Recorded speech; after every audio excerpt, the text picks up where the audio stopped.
Personnellement, personnellement, c'est un sujet qui est difficile pour moi parce que j'aime pas trop aborder cette histoire d'argent. Parce que comme je dis toujours, moi je viens pas en équipe nationale pour l'argent, moi je viens pour mon pays. Et j'ai pas trop suivi tout ce qui s'est passé. J'ai un peu suivi de loin parce que j'ai essayé de rester un peu loin de tout ça. Mais c'est vrai que par rapport aux autres joueurs, c'est un aspect qui était important dans le sens où il y en avait qui venaient de Bangui et puis qui ont laissé leur famille là-bas. Ils avaient besoin un peu d'avoir un peu d'argent sur eux pour pouvoir s'occuper un peu d'eux et puis gérer certaines choses. Et c'est vrai que c'était difficile pour eux dans ce sens. Mais comment l'argent était géré, de tout ce que j'ai entendu, apparemment on n'a pas reçu tout l'argent qu'on devait avoir. Et ça, je trouve bien dommage parce que quand tu mets une équipe nationale dans un endroit où c'est isolé, où il n'y a personne, et que malgré ça, il y a des gens qui sont là et qui essaient de prendre l'argent, et qui ne donnent pas l'argent aux personnes qui sont censées toucher l'argent, je trouve que c'est dommage, quoi. Donc voilà, encore une fois, je pense que moi, comme je dis, j'ai pas trop essayé de mettre ma tête là-dedans parce que je viens pas en équipe nationale pour l'argent, je viens simplement pour l'honneur de mon pays. Mais il faut donner à César ce qui appartient à César. Donc voilà.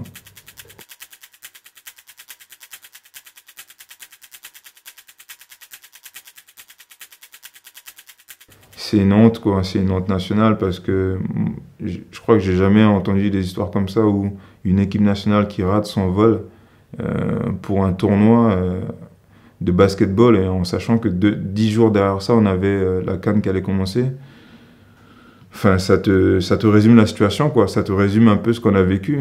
C'est-à-dire une organisation qui est désordonnée, et avec des gens, des dirigeants qui sont là et qui sont pas responsables. Donc voilà. Après, tu te dis où on va, quoi. Et donc voilà. Donc ça a résumé ce qu'on a pu faire un peu à Abidjan.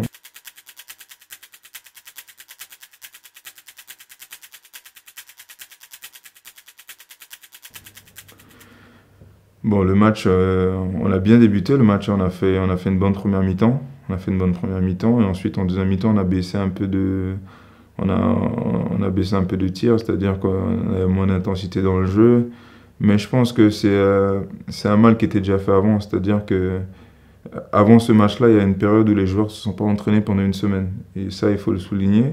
Et tu sais très bien que dans le sport de haut niveau, si tu t'entraînes pas pendant une semaine et que tu viens jouer un match, tu manques un peu de conditions physiques. Je pense qu'en deuxième mi-temps, on a été aussi un peu fatigué par rapport à ça, mais ce n'est pas tout. Il y a des erreurs qui ont été faites, que ce soit les joueurs et les coachs et tout, donc on a une part de responsabilité tous, chacun dans son domaine par rapport à ça. Mais c'est vrai que moi, c'est ce que j'ai dit, le seul match qu'on peut regretter de la Coupe d'Afrique, c'est Mozambique. Les autres matchs, les autres équipes étaient plus fortes que nous. Mais Mozambique, c'est un match qu'on devrait gagner. Et on l'a pas gagné.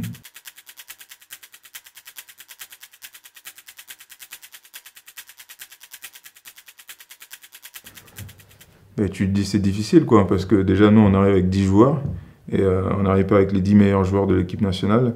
Et quand tu vois les autres équipes, comment elles sont bâties, et en sachant que la Coupe d'Afrique a avancé et que les nations progressent, les équipes progressent, tu te dis c'est difficile, quoi. Mais tout ce que tu essaies de faire en tant que compétiteur, c'est de donner ton maximum et d'essayer de mieux représenter ton pays, hein. C'est tout ce que tu peux faire.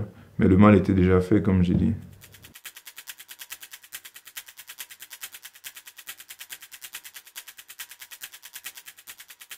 Déjà, dans un premier temps, je suis arrivé à la Coupe d'Afrique, j'étais pas dans la forme où je devais être parce que les matchs amicaux, j'ai pas beaucoup joué.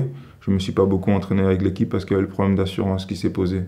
Je vais donner un exemple. Max Cougueré a pris, lui, il a pris comment dirais-je, le risque de s'entraîner sans que les assurances soient payées. Et les assurances, c'est pas que pour Max Cougueré et moi.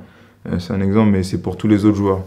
Donc moi, je voulais pas prendre le risque de m'entraîner, de me blesser, après derrière d'avoir des difficultés parce que je l'avais déjà vécu en 2009 et j'avais bien fait comprendre que c'était important d'avoir les assurances. Et les assurances, il faut bien comprendre que c'est pour tout le monde. C'est pas pour seulement un joueur. Après, c'est en fonction de ton salaire, de ce que tu gagnes. Après, il y a des joueurs qui ont des assurances plus élevées que d'autres. Mais ça n'a pas été fait. Max Cougueré, par exemple, que j'ai beaucoup de respect pour lui. D'ailleurs, je salue ce qu'il a fait parce que lui, il a voulu s'entraîner sans les assurances, chose que je respecte. Mais moi, par rapport à mon expérience que j'ai vécue en 2009, j'avais ça dans ma tête, donc je voulais pas le faire. Donc du coup, j'étais pas vraiment à 100%. J'ai pas fait les matchs amicaux avec toute l'équipe. Donc il y avait une cohésion qui s'était pas beaucoup créée. En sachant que je suis meneur de jeu, donc c'est-à-dire je suis quelqu'un qui doit diriger l'équipe, je dois diriger mes coéquipiers, je dois gérer mon jeu. Et je suis pas là avec l'équipe. Là, je me retrouve à aller à la CAN une semaine juste à m'entraîner vraiment avec eux, à faire les matchs.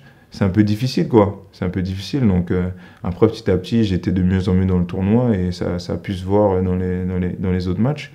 Mais c'est sûr que c'est pas une meilleure façon d'aborder la CAN, hein.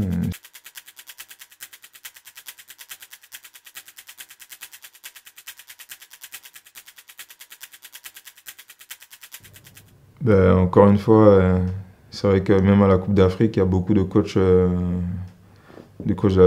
qui étaient là-bas et qui me connaissent et qui sont venus me voir et m'ont posé la question pourquoi je commence pas les matchs, comment ça se fait, pourtant j'ai un an, machin et tout. Moi, j'ai tout simplement répondu que c'était la stratégie du coach. Donc le coach a voulu faire jouer son équipe comme ça. Donc voilà, moi, le plus important, c'était l'équipe, c'était notre pays. Donc c'est vrai que moi, je l'ai pas bien vécu, mais j'ai pris sur moi. Je me suis dit, le plus important, c'est que si jamais ça aide l'équipe à aller de l'avant, mais moi, j'ai pas du tout compris pourquoi je commençais pas les matchs, pourquoi ça s'est fait comme ça. J'ai pas du tout compris, mais c'est vrai que c'est bizarre. C'est bizarre et d'ailleurs j'en ai même parlé un peu avec le coach, mais il m'a dit que c'était sa stratégie, donc je sais pas.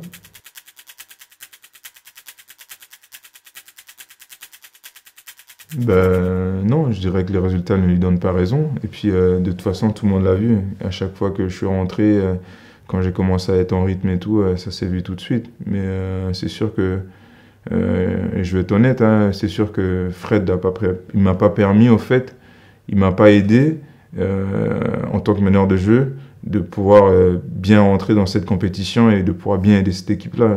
Il l'a pas fait. Je pense que les choses ont été toujours difficiles, la communication a été toujours difficile. C'est difficile de l'approcher, de discuter avec lui, parce qu'il a ses idées et tout ça. Et d'ailleurs, moi, je respecte parce que c'est le coach. Mais c'est vrai que c'est difficile d'avoir un entraîneur ou un DTN où tu peux pas collaborer avec lui, tu peux pas discuter avec lui, et une personne qui n'est pas souple dans ses pensées, dans ses discussions et tout ça, et c'est un peu difficile parce que le basket de haut niveau, même quel que ce soit ce qu'on fait dans la vie, c'est important de rester quand même ouvert aux gens, c'est important d'écouter les gens, de discuter avec les gens, parce que c'est que comme ça qu'on avance aussi. Et malheureusement, c'est pas passé comme ça, j'ai pas eu cette relation avec lui, parce qu'on dit toujours le meneur de jeu, c'est celui qui doit être le pote du coach, entre guillemets, parce que c'est le relais du coach, quoi, sur le terrain. Et moi, j'ai pas eu cette relation avec lui et je pense pas que les autres joueurs ont eu une relation aussi comme ça avec lui en tant que tel.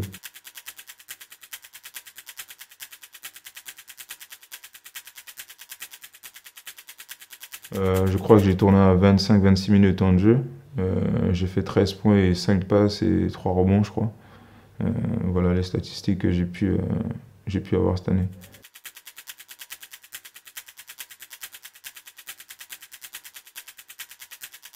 Bah, je pense que j'étais préparé pour cette CAN. Je me suis beaucoup entraîné l'été avec mon entraîneur personnel. Et, euh, et c'est vrai que je sais que j'aurais pu faire beaucoup mieux parce que j'étais vraiment en forme. Et, euh, et c'est vraiment dommage, quoi, parce que j'ai pas été mis dans les meilleures dispositions pour pouvoir bien jouer mon basket. Euh, je dirais même on m'a mis les bâtons dans les roues. Mais voilà, du temps de jeu que j'ai eu, de comment on a pu jouer, parce que c'est vrai qu'on a pratiqué un jeu qui est complètement différent. Quasiment pas de système de jeu, un jeu où tout le monde joue n'importe comment. Et c'est un peu difficile, quand moi je suis pas habitué à ce style de jeu. Et le basket de haut niveau ne se joue pas comme ça. Je trouve on avait des systèmes de jeu qui étaient un peu désordonnés. Donc c'était un peu difficile. Mais du temps de jeu que j'ai eu, par rapport à tout ce qui s'est passé, je reste satisfait parce que c'était pas difficile, c'était pas facile plutôt. Donc voilà.